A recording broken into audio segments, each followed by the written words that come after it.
एक गांव में सुजाता नाम की एक औरत रहती थी।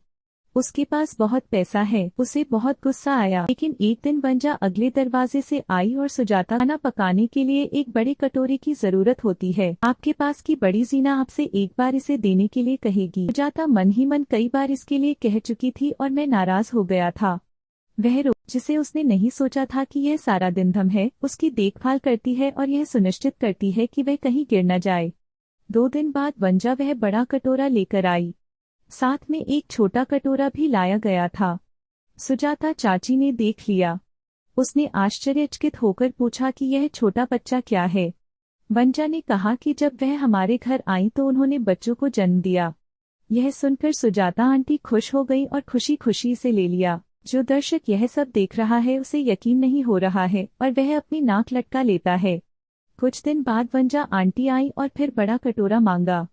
इस बार सुजाता चाची ने बिना किसी कष्ट के खुशी से दे दिया, क्योंकि इस बार वह सोच रही थी कि उसके कैसे और कितने बच्चे होंगे।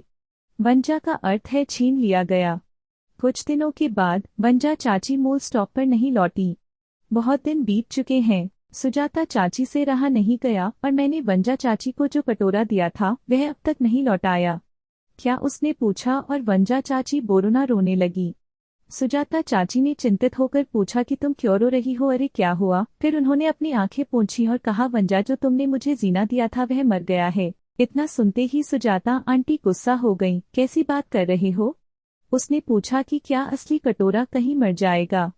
वंजा का यही मतलब है, धीरे धीरे। छोटे बच्चों को डालते समय यह विश्वसनीय नहीं है। मर जाओ तो क्यों आश्चर्य, फिर बच्चों को क्यों डालो। उसने कहा कि वह अब मर चुकी है। इससे सुजाता चाची कुछ और नहीं कह सकी और सिर झुकाकर उदास होकर घर चली गईं। पास खड़ा ये सब देख